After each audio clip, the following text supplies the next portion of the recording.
Hala,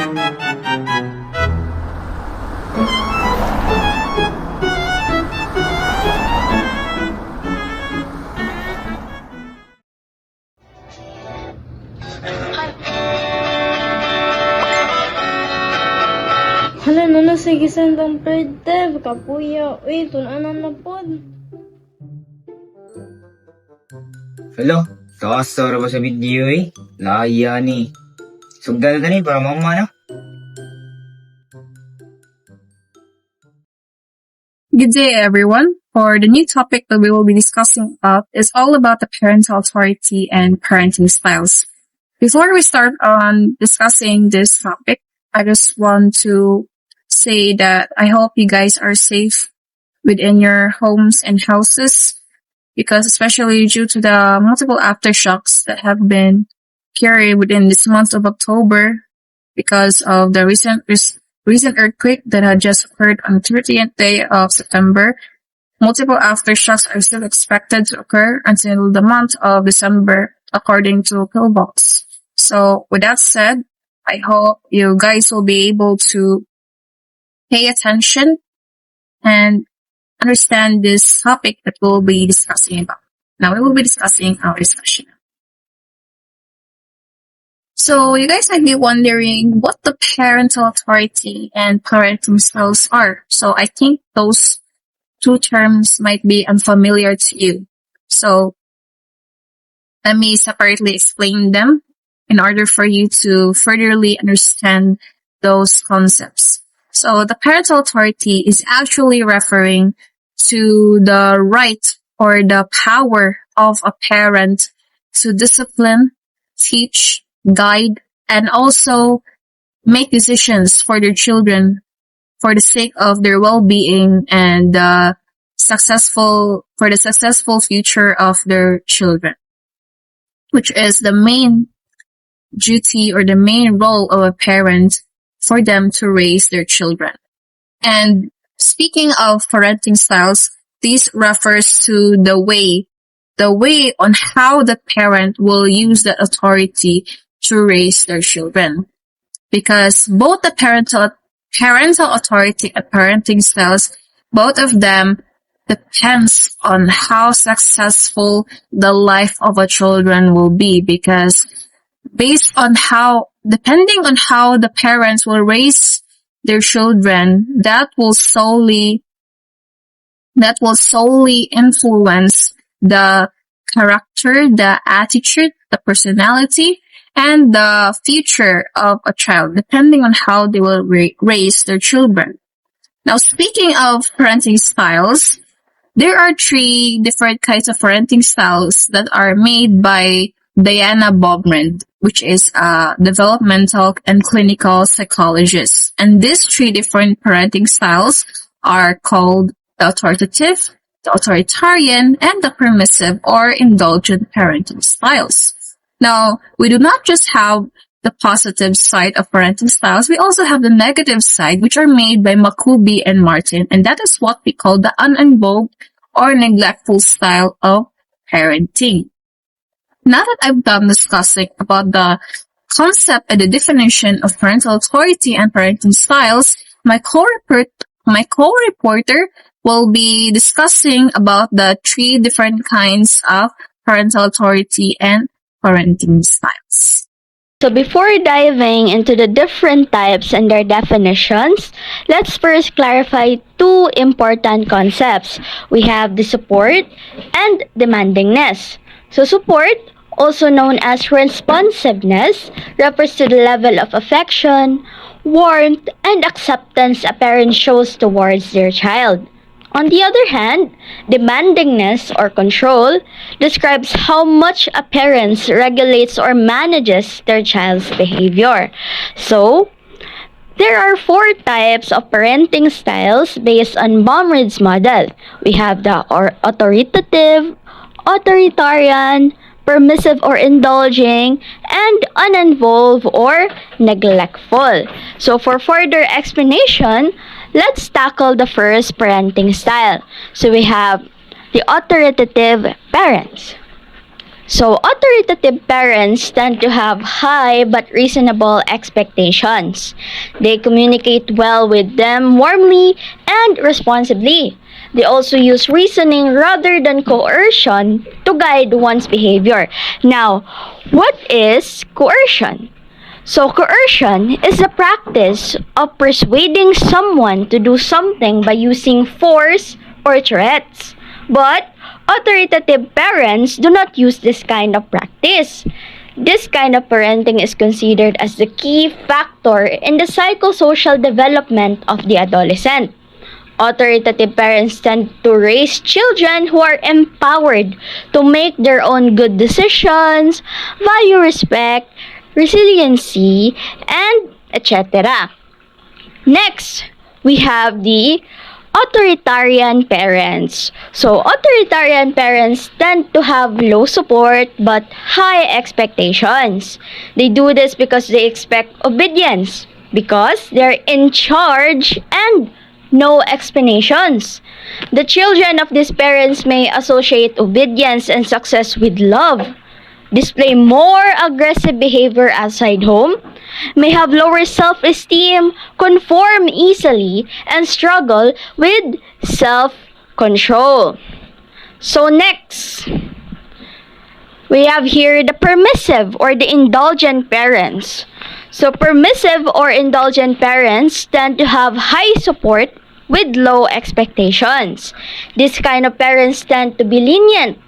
They do not expect their children to follow rules and regulations and also tend to avoid confrontation. Now, what is lenient?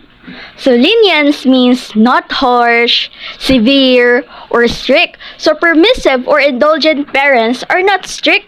They are not harsh or severe to their children. So the children raised in this parenting style tend to rank low in happiness and self-regulation, and more likely to have conflicts with authority. So now, the last parenting style, we have the uninvolved and neglectful. So, uninvolved parents tend to have low support and expectation, both low on support and expectations. Children who have experienced this kind of parenting style tend to rank lowest across all life domains, lack of self-control, have low esteem, and are less competent than others of the same group or the same age of the child. So, to sum up, Baumrein's parenting style model highlights how parents' levels of support and demandingness combine to create four distinct parent styles. We have the authoritative,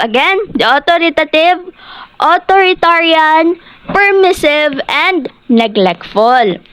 Each style influences a child's behavior, confidence, and emotional development in different ways.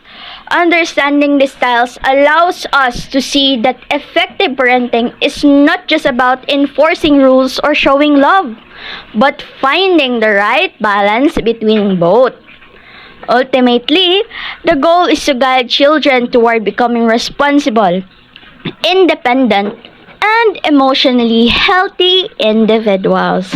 So now, I'll give the floor to Mr. John Meko Pahamutang to discuss about the theory of social learning.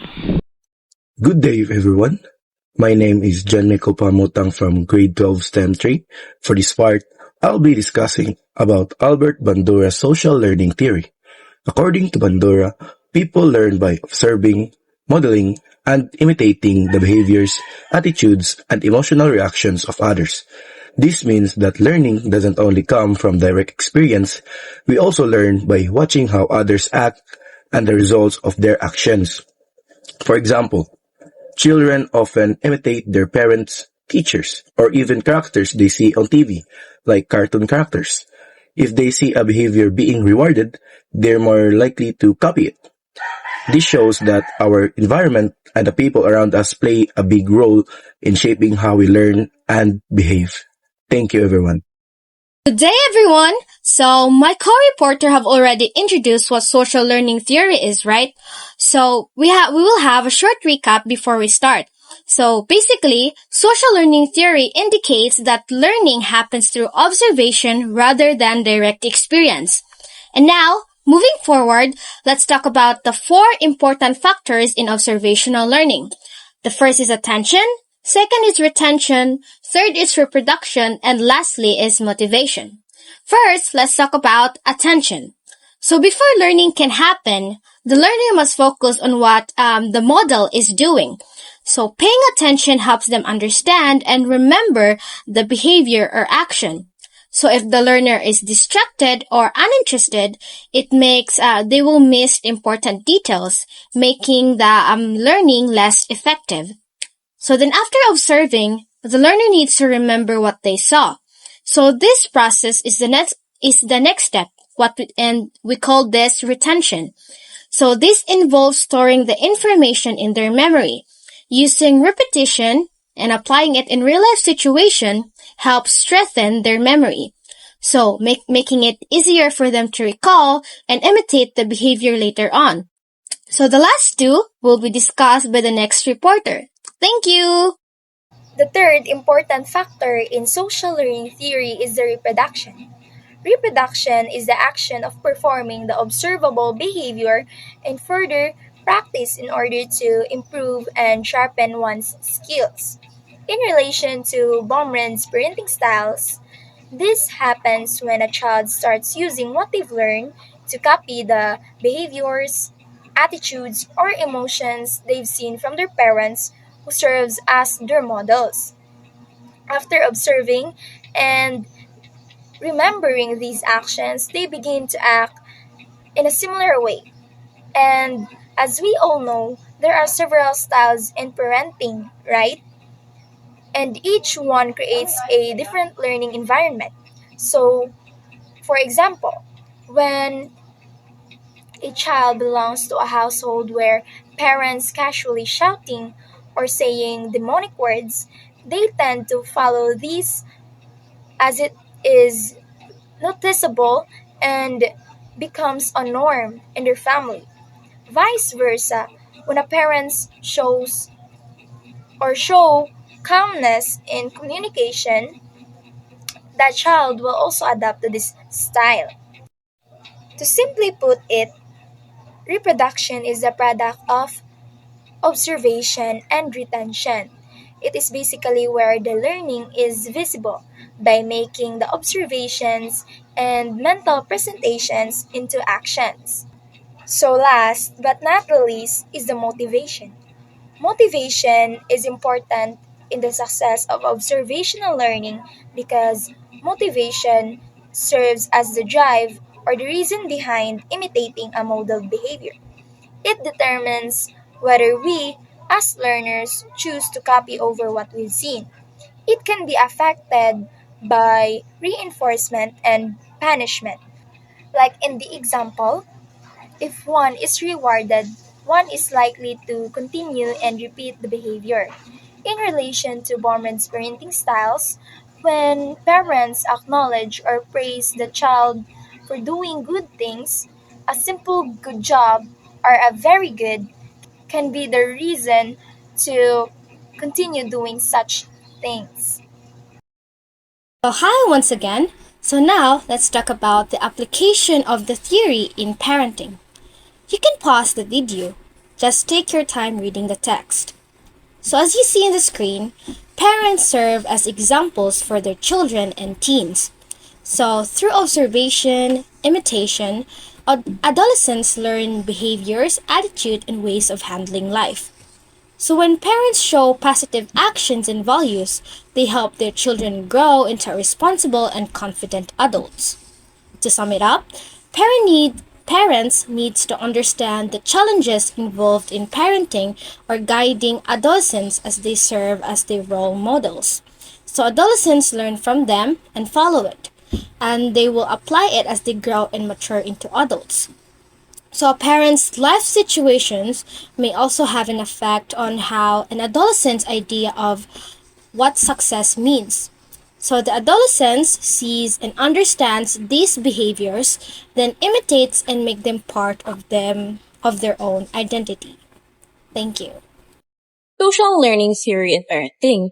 This title means we are focusing on how Bandura's theory applies to parenting, specifically how children learn behaviors by observing their parents. Parents need to understand the challenges involved in parenting adolescents. This means that raising teenagers is not easy because they're in a stage where they're easily influenced by what they see and experience. Two is they can serve as role models that adolescents can emulate while supporting their development toward young adulthood. So this tells us that parents are the first role models. Whatever parents do, teenagers tend to copy, making parental behavior very influential on their personal growth. Three is the parent's life situation, such as personal relationship, will also have an effect on how success is perceived by the adolescent. This means that how parents live their lives, their attitude toward work, relationship, and problems shapes the way children understand success and life values. Four is the adolescence observes and internalizes all of this, which they can imitate and claim them as their own. This explains that teens don't just watch, they absorb what they see and eventually adopt this behavior as part of their own personality and identity. So, according to Bandura's theory, parenting is not just about telling children what to do. It's about showing them through actions, because in social learning theory, children don't only listen, they observe, copy, and become what they see. Good day everyone. Today we're going to talk about family hereditary and the characteristics influenced by heredity and its environment. According to Britannica 2021, heredity is a sum of all biological processes by which particular characteristics is transmitted from the parents to their offspring. So in simpler terms, heredity means passing down traits from the parents through their child through genes. Now, let's talk about the characteristics influenced by heredity and its environment. First, let's talk about physical characteristics. These include body build and appearance, such as obesity and leanness.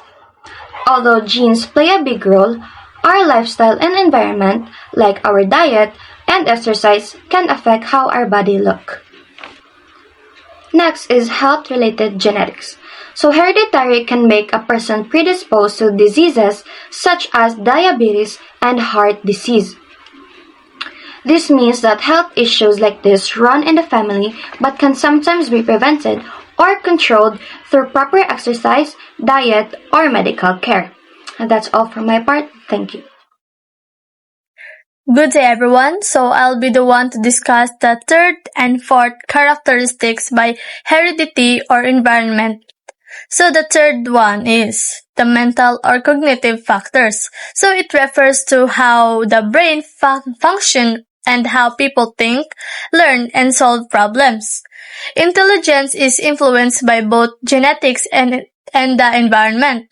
Genetic factors include the brain size, structure, and the genes inherited from our parents. While environmental factors such as proper nutrition during pregnancy and childhood help the brain grow and function well. Other influences like education, family support, and life experiences also play a role in improving a person's mental ability.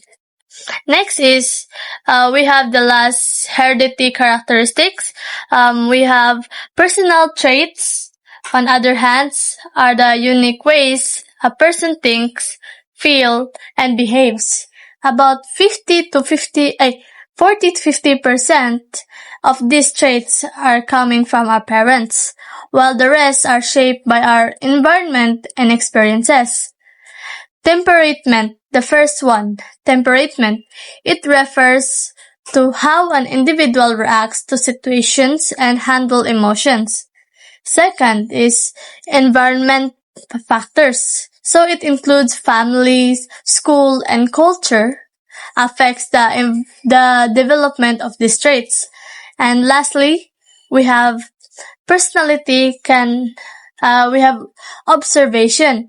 So it means personality can also be learned through observation, as people, especially children, often imitate the behavior and attitude of others around them. So that's all for my reporting, guys. Thank you for listening. Good day, everyone. So today I will be discussing about genogram. So a genogram is a graphical map of a family's history that traces and illustrates patterns in its structure and characteristics using special symbols to describe relationships, major events, diseases, traditional, social, and personal beliefs, rituals, cultural heritage, religious beliefs, value systems, philosophies about life, and the dynamics of a family over several generations. So ang kundi ay ang genogram, it means it is like a family tree, but it shows more than just names and dates. So ang genogram, it helps us see our family history, health problems, traditions, and relationship between family members. It also uses symbols like shapes and lines to show how people are connected to each other and what kind of relationship that they have. So, a square stands for, ang square nga shape kay nagstand siya for male and ang circle nagstands for female. Nya, napa na siya lain nga kanang shape to determine kanang sa gender sa katao. And then, naasay mga different kind of lines na mag-connect sa mga tao with different kind of meanings. Like for example, ang simple line nga nag-connect sa each other means kanang married na sila. And then, if ang line kay broken line, it means kanang nasa distant relationship. And if ang line nga naay usa ka diagonal line sa tunga niya, like line yan na siya murag diagonal, it means kanang separated sila. And if duha ang diagonal line, it means nga divorce sila. And if triple sad ang line, it means nga they have a very close relationship. And if pa-zigzag sad kay kanang it means they are in a conflict or they often fight. So sometimes sad, i-shade sad nato or i-color sad nato ang shape para ma-show if ang tao is naa siya'y sickness. And if ang kanang shape is na siya crossed out sa sulod, it means ang kanang nga tao kay disease na siya, or it means nga ang kanang nga tao kay dead na. So, we have example. So, example, we have Lolo 1. So, kuan man siya, lalaki man siya, so square. And then, iyang wife kay si Lola Maria, so ang tunga nila kay kanang simple line because they are married. And then, sa tunga nila, magbutang niya sa kag line paubos. And then, naman sila duha ka anak, so butangan nimo og line, si Anna og si Ben. So, si Anna kay circle siya, kay babae man siya.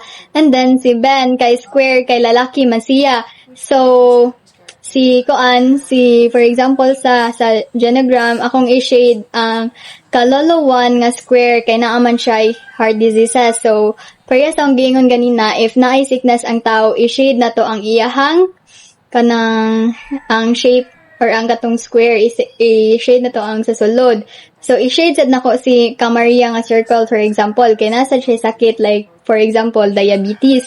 So, this show, kani nga genogram, nag-show na siya og pattern of health problems in their family. So, sad, kanang, ako sang drawingan og tulo ka line between Anna and Ben. Kay since naaman sila kanang very close relationship. So, by looking the eyes sa kanang genogram, we can see family connections, health problems, and relationships. So, it also helps us to understand not just who is in the family, but also how they are related and what issues or strengths that they have. So, in short, ang genogram it helps us understand our family better. It shows our strength, our problems, and even ang mga things nga we need to take care of, like our health and our relationship to each other. So it is a good thing, or it is a good tool for knowing where we came from and how our family history affects who we are today. Thank you.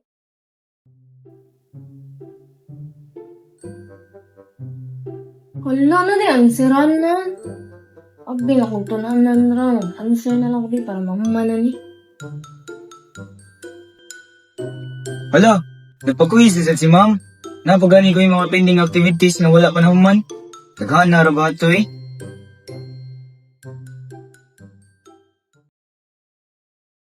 Once again, everyone.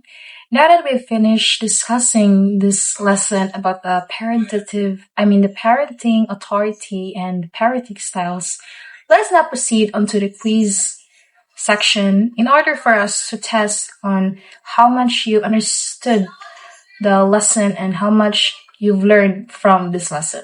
So let us now start onto the quiz section. But before we start, let me just state to you the instructions. So for the part 1, the instruction here is we have to read the question carefully, choose the correct answer, and there will be no points for the correct answer. So let us now proceed on to the part 1.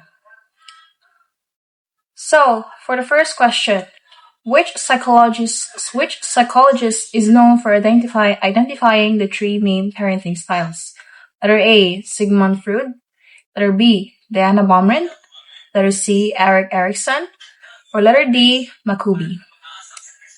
10 seconds starts now.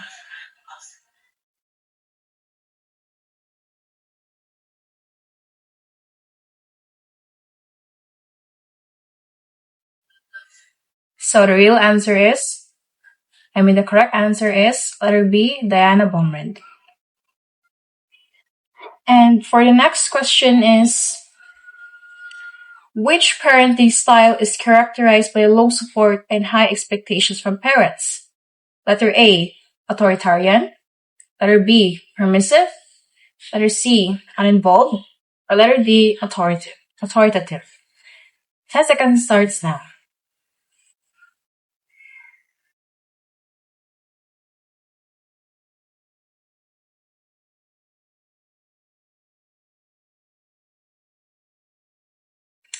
And the correct answer is letter A, authoritarian. Now proceeding on to the next question. Which parenting style is characterized by low in both support and expectations from parents?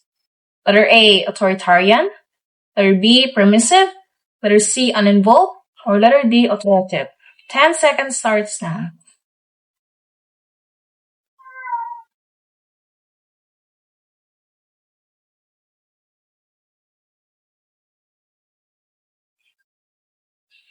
And the correct answer is letter C, uninvolved.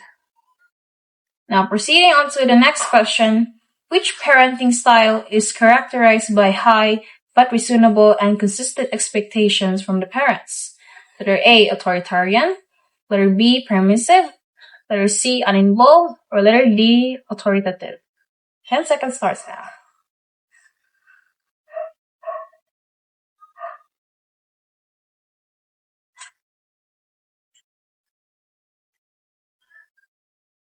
And the correct answer is letter D, authoritative. Next question is, which parenting style is characterized by high support but less or without expectations from the parents? Letter A, authoritarian. Letter B, permissive. Letter C, uninvolved. Or letter D, authoritative. 10 seconds starts now.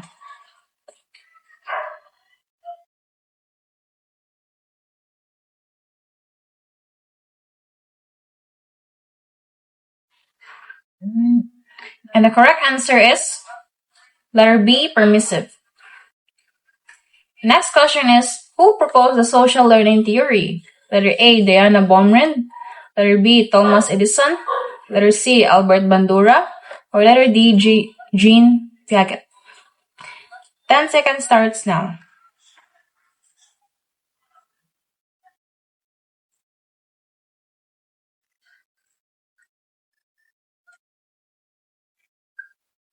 And the correct answer is letter C, Albert Bandura. Next question. Which social learning factor involves paying attention to the model as a condition for learning? Letter A, attention. Letter B, motivation. Letter C, retention. Or letter D, reproduction. 10 seconds starts now.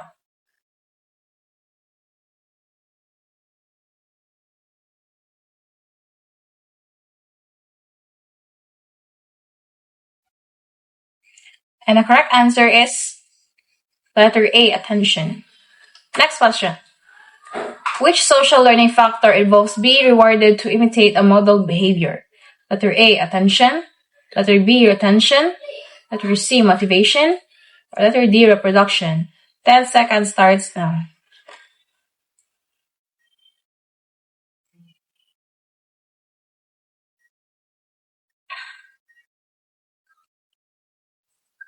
And the correct answer is letter C, motivation.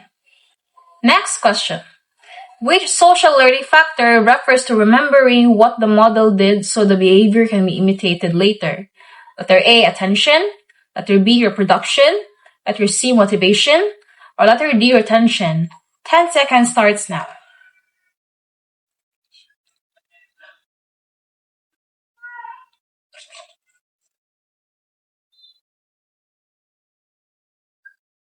And the correct answer is letter D, retention.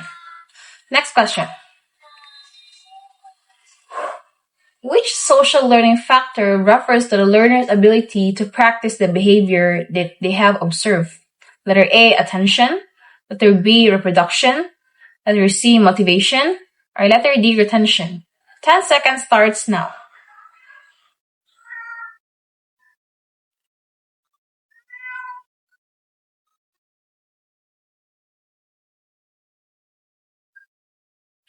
And the correct answer is letter B, reproduction. Now, for the second part, we have to read the description carefully. We have to match it with the correct characteristic that best represents it. And we have to copy and draw a line to connect your answers. So you have 1 minute to answer this question. So I hope you will be able to answer this correctly. So, the 1 minute will start now.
One minute is up.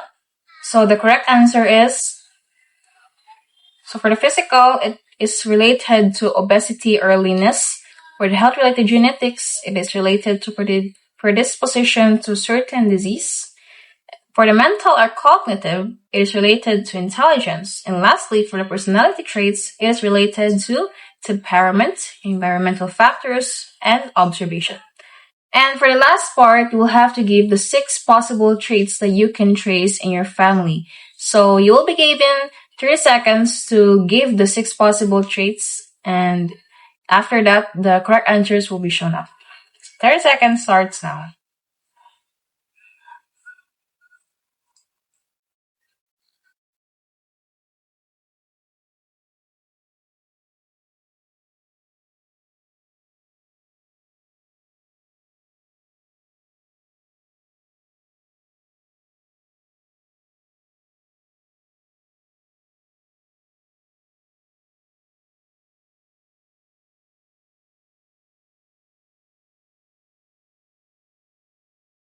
Thirty seconds is up.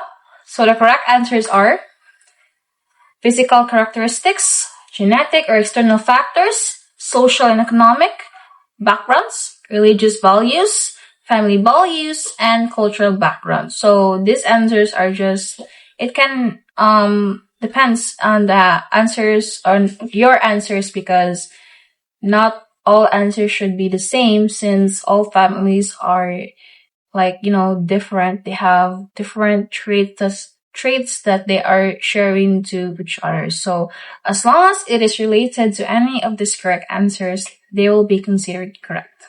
And that is all for the lesson. That is all about the parenting authority and parenting styles. I hope you guys have learned so many things and ideas from this topic, especially that the time will come that we ourselves will become a parent in the future if we are planning to establish our own family, even though we're still a young student recently. But I hope this lesson will serve as an advanced guide and tip for us when we plan ourselves to become a parent. And once again, I hope that every one of you are safe and not affected from the mild aftershocks and the recent earthquake that had just occurred here in our country, especially because we are located near the Pacific Ring of Fire. And that is all. I hope you guys have paid attention from this lesson, and I hope you guys had enjoyed this recorded lecture. Hay, salamat mga Jintong. Hay, nahuman ra gid ang tanan. Makapahuway na gid ko.